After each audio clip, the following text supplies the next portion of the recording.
খুলনা থেকে যাত্রা শুরু করে ট্রেন থামল ঝিনাইদহের মোবারকগঞ্জ স্টেশনে। যাত্রীরা ভেবেছিলেন এক্ষুনি বুঝি আবারও ছাড়বে ট্রেন, কিন্তু সেই অপেক্ষা গিয়ে গড়ায় 1 ঘন্টায়।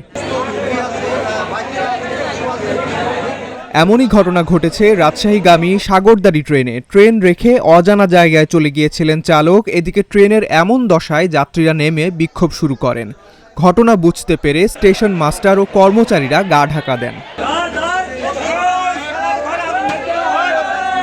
ঠিক 1 ঘন্টা 7 মিনিট পর ফিরে এসে চালক আবারও ট্রেন চালু করেন। বিলম্বে ট্রেন যাত্রা করায় এ সময় অনেকেই ক্ষোভ প্রকাশ করেন।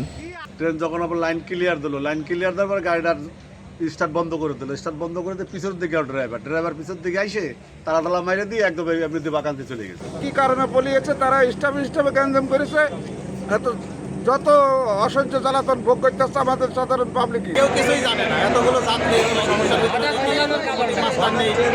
হঠাৎ কি হয়েছে কেউই কিছুই জানে না। জীবন অবাক না করলে কে করবে? 28% মিল্ক ফ্যাটের অবাক করার সাথে ফ্রেশ মিল্ক পাউডার। জীবন অবাক করুক প্রতিদিন।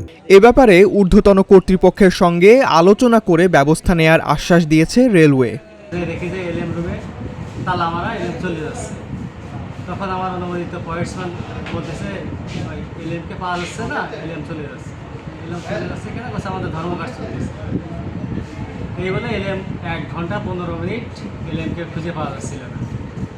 ট্রেনের সব যাত্রীরা মাস্টার রুমে এসে সব পরিস্থিতি তখন অস্বাভাবিক পর্যায়ে চলে যায়। তবে ট্রেন রেখে কোথায় গিয়েছিলেন এমন প্রশ্নের মুখে চালক কোনো কথা বলতে রাজি হননি।